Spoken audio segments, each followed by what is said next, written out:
Chicken fry कर देना और साथ में प्याज और हरी चटनी भी देना। बड़ी भूख लगी है, लाओ लाओ फटाफट लाओ। अरे सूरज भाई, आज तो एकदम डोला शोला चमक रहा है। लगता है अभी अभी जिम करके आ रहे हो। अरे ये तो कुछ नहीं है, अभी तो मुझे अपने डोले को 30 इंच का करना है। अरे सूरज भाई, 30 इंच की तो मेरी कमर है। और अगर 30 इंच का डोला बना लोगे तो खाना खाने के लिए हाथ मुंह तक ही नहीं जा पाएगा। वो सब मैं बाद में देखूंगा। लाओ जल्दी मेरा चिकन फ्राई ले आओ। ठीक है, अभी लाया। दुकानदार जाता है और एक बड़े से बर्तन में ढेर सारा चिकन लाता है। ये देखकर नमन, अरे भाई, तुम्हारे और दोस्त भी आ रहे हैं क्या, जो इतना सारा चिकन ले लिया है? अरे नहीं नहीं, ये तो मेरा अकेले का खाना है। लगता है तुम इस गांव में नए आए हो। हाँ, मैं इस गांव में नया आया हूँ। ओह अच्छा, मैं तो खाने के ऊपर फूड चैलेंज गेम भी खेलता हूँ। आज तक मुझे कोई हरा नहीं पाया है। नमन मन ही मन सोचता है, अगर मैं सिर्फ फूड के लिए चैलेंज करूं तो शायद मैं इससे जीत सकता हूं और मेरा कुछ फायदा हो सकता है। अच्छा, तो ऐसी बात है क्या? मैं तुम्हें चुनौती देता हूं। मैं तुम्हें खाने में आसानी से हरा दूंगा। जितना तुम खाओगे उससे ज्यादा ही खाकर दिखाऊंगा। क्या कहा? तुम तुम मुझे चुनौती दे रहे हो, वो भी खाने में? अरे अपना साइज देखा है क्या? तुम्हारे पेट से बड़ा तो मेरा सर है। हो, मैं तुम्हें खाने में हरा दूंगा। ठीक है, तो कल इसी टाइम होटल पर आ जाओ। तुम्हें भी देख लेता हूँ कितने बड़े तेज मारखा हो तुम। ठीक है, लेकिन मेरी कुछ शर्त है। ठीक है, बताओ क्या शर्त है तुम्हारी? अरे, अगर मैं जीत गया तो तुम्हें मुझे रहने के लिए एक घर देना होगा और खाने के बीच में हम ब्रेक भी ले सकते हैं। ठीक है, तुम्हारी दोनों शर्तें मुझे मंजूर है। मेरे यहाँ कई मकान हैं, उसमें से एक तुम्हें दे दूंगा। लेकिन अगर तुम हार गए तो? अगर मैं हार गया तो मैं तुम्हें अपने गांव की जमीन गिफ्ट में दे दूंगा। ठीक है, तो कल मिलते हैं। अगली सुबह सूरज और नमन दोनों उसी दुकान में मिलते हैं। आ गए हारने के लिए? वो अभी पता चल ही जाएगा कि कौन हारेगा और कौन जीतेगा। अरे भैया, जरा हम दोनों के लिए चिकन लेग पीस लगा दो, बढ़िया चटपटा फ्राई करके। दुकानदार दो बड़े बड़े बर्तन में खूब सारे फ्राई लेग पीस लेकर आता है। ये लो, गर्मा गर्म चिकन लेग पीस, मसाला, चटनी और प्याज के साथ। दोनों चिकन खाना शुरू करते हैं। खाते खाते दोनों का पेट फूल जाता है। तभी अचानक नमन बोल पड़ता है, 1 मिनट रुको, मुझे बड़ी जोर का टॉयलेट आ रहा है। मैं अभी करके आता हूँ, तब तक तुम वेट करो। ठीक है, जाओ, जल्दी आना। नमन टॉयलेट करके आता है। उसका पेट बिल्कुल पिचका हुआ था। अरे, तुम्हारा पेट एकदम पतला कैसे हो गया? अरे भाई, अभी अभी बाथरूम में हक कर आ रहा हूँ, तो पतला तो हो ही जाएगा ना। ना मानो तो बाथरूम में जाकर देख लो। हाँ ठीक है, चलो खाते हैं। दोनों फिर से खाने लगते हैं। इस बार नमन बहुत तेजी से खा रहा था, जबकि सूरज अब खाते खाते थक चुका था। अरे मेरा तो पेट भर गया है, अब मुझसे नहीं खाया जाता, मैं हार मानता हूँ। नमन प्लेट का सारा लेग पीस खा लेता है। मैं जीत गया और शर्त के हिसाब से तुम्हें अब मुझे रहने के लिए एक घर देना होगा। ठीक है, शर्त के मुताबिक मैं अपना एक घर तुम्हें दे देता हूँ। ये कहकर सूरज वहाँ से चला जाता है। दुकानदार, अरे भैया, तुमने उस पहलवान को हरा दिया, यकीन नहीं होता। आखिर इसका राज क्या है? उसकी बात सुनकर नमन अपने जुड़वा भाई अमन को आवाज देता है। ये मेरा जुड़वा भाई अमन है। जब खाते खाते मेरा पेट भर गया था तो मैं बहाना बनाकर बाथरूम गया और अपनी जगह अपने जुड़वा भाई अमन को भेज दिया और वो सारा लेग पीस खा गया और इस तरह मैंने उस सूरज को हरा दिया।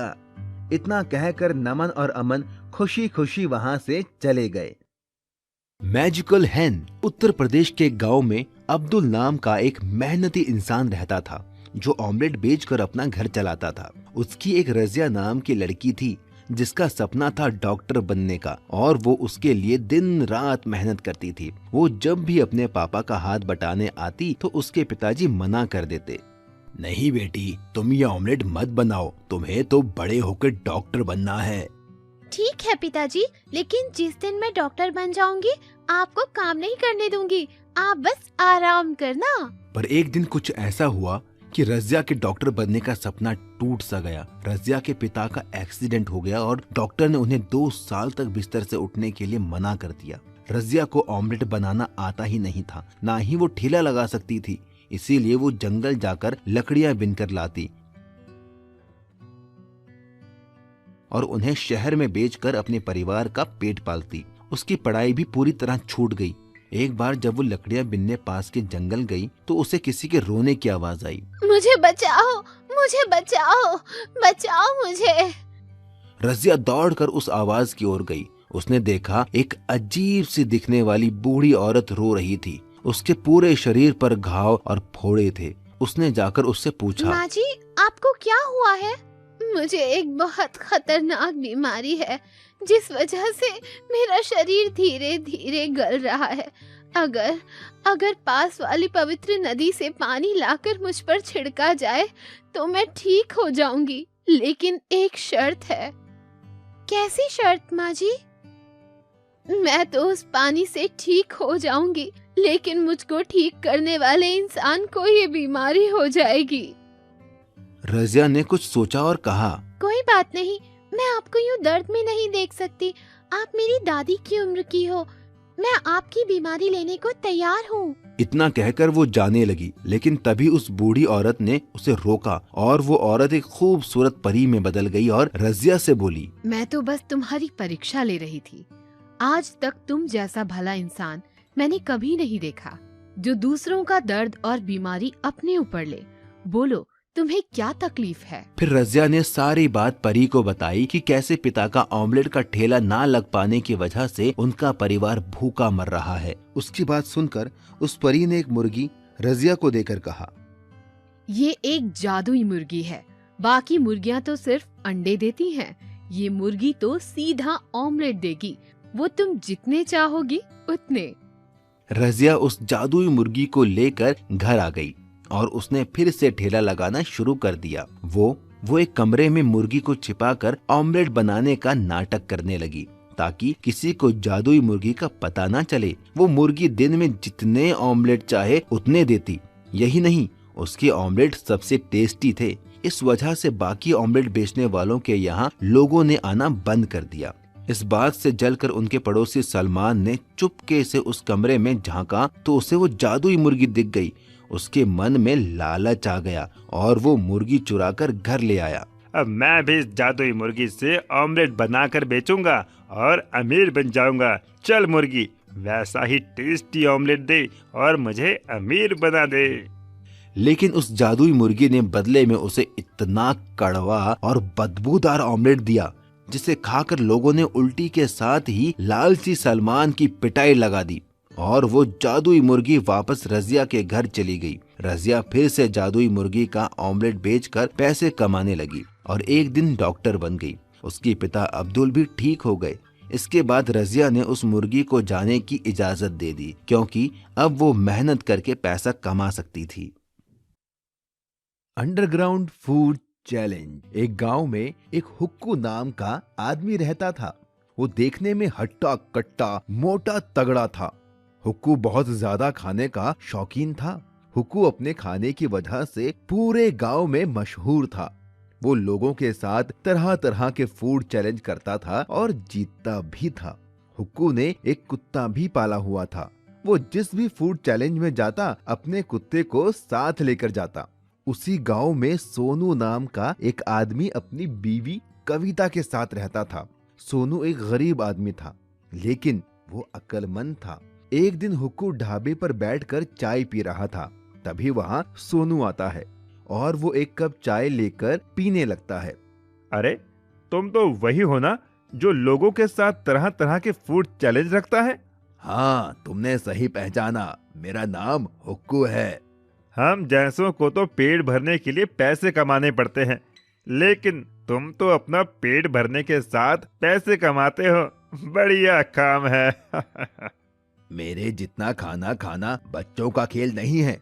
तुम जिस दिन मेरे साथ फूड चैलेंज खेलोगे तो पता चल जाएगा। क्या कहते हो जाए मुकाबला? अरे नहीं नहीं, आज नहीं। इतना कहकर सोनू वहाँ से चला जाता है। सोनू घर पहुँचने पर अपनी बीवी कविता के पास जाता है। कविता, पता है आज मुझे हुक्कू मिला था। हुक्कू? ये कौन है? वही आदमी जो लोगों के साथ फूड चैलेंज खेलता है। वो तो मुझे भी फूड चैलेंज खेलने को बोल रहा था। अच्छा, अजी तो एक काम करिए ना, आप भी उससे फूड चैलेंज खेल लीजिए। अगर हार गया तो पैसे भी देने पड़ सकते हैं। एक बार फूड चैलेंज खेल कर तो देखिए। कविता के बहुत कहने पर सोनू फूड चैलेंज खेलने के लिए मान जाता है। सोनू अगले दिन हुक्कू के पास जाता है। हाय हुक्कू भाई, कैसे हो? अरे, तुम तो सोनू हो, बोलो कैसे आना हुआ? मैं तुम्हें चैलेंज करता हूँ, क्या तुम मेरे साथ फूड चैलेंज खेलोगे? क्या कहा? फूड चैलेंज खेलोगे तुम, वो भी मेरे साथ? हाँ हाँ, सही सुना तुमने। ठीक है, चलो आओ खेलते हैं फिर। हुक्कू बहुत सारी खाने की चीजें लाता है और एक टेबल पर रख देता है। अरे वाह, इतना सारा खाना! Chicken fry, chicken leg piece, tandoori chicken, मजा आ गया खाने में तो शुरू करें अपना चैलेंज। हुक्कू के कहते ही दोनों खाने पर टूट पड़ते हैं। हुक्कू चुपके से तंदूरी चिकन अपने कुत्ते को खिला देता है। देखते ही देखते हुक्कू सारा खाना खत्म कर देता है और जीत जाता है। देखा, मैं फिर से जीत गया। चलो लाओ मेरे पैसे। Oh shit! सोनू शर्त के मुताबिक हुक्कू को पैसे देकर चला आता है। क्या हुआ जी? कुछ नहीं, बस हार गया मैं फूड चैलेंज में। हे भगवान, ये हुक्कू का बच्चा कितना खाता है, इसकी सांस भी नहीं फूलती क्या? ये सुनकर सोनू के दिमाग में एक आइडिया आता है। वाह मेरी जान, क्या आइडिया दिया है! क्या हुआ जी? हमारे बंजर खेत में जो हमने पानी के लिए अंडरग्राउंड बनवाया था, उसी में फूड चैलेंज खेलूंगा। मोटा होने की वजह से हुक्कू दमे का मरीज है। अगर मैं जमीन के अंदर उसके साथ फूड चैलेंज खेलूं तो मैं जीत सकता हूँ। अगले ही दिन सोनू ने हुक्कू को फूड चैलेंज किया। फिर इससे हारना है क्या तुम्हें? इस बार अंडरग्राउंड फूड चैलेंज होगा। हम दोनों जमीन के अंदर ही खाना खाएंगे। हुक्कू सोचता है कि वो जमीन के अंदर भी अपना कुत्ता ले जाएगा और चुपके से उसे खाना खिला देगा और बेईमानी करके जीत जाएगा। हुक्कू सोनू की शर्त मान लेता है। अगले दिन हुक्कू, उसका कुत्ता, सोनू और उसकी पत्नी अपने बंजर खेत में जाते हैं और एक रास्ते के जरिए वो नीचे पहुंच जाते हैं। कविता ने पहले से ही tandoori chicken, chicken fry, burger, chow mein सब मंगवा लिया था। कविता कुत्ते और हुक्कू के बीच में आकर बैठ जाती है ताकि हुक्कू बेईमानी ना कर पाए। दोनों में फूड चैलेंज शुरू हो जाता है। खाते खाते अचानक हुक्कू को सांस लेने में दिक्कत होने लगती है। उसका कुत्ता भी उससे दूर था, वो बेईमानी भी नहीं कर सकता था। अरे बाप रे, अब और मुझसे नहीं खाया जाएगा, मैं अपनी हार मानता हूँ। ये सुनकर वो सारे बाहर आते हैं। हुक्कू सोनू को पैसे देता है और चला जाता है। सोनू और कविता भी खुशी खुशी अपने घर चले जाते हैं। इस तरह सोनू ने अपनी अक्लमंदी से फूड चैलेंज को जीत लिया था। नागराज का खजाना। सुनो, हमारे इस जंगल में कितने सारे नाग हैं। क्यों ना हम उन्हें शहर में बेचकर खूब सारा पैसा कमाएं। फिर हमारे पास भी बड़ी गाड़ी होगी, स्विमिंग पूल होगा जिसमें गर्म पानी होगा, मेरे पास गहने भी होंगे।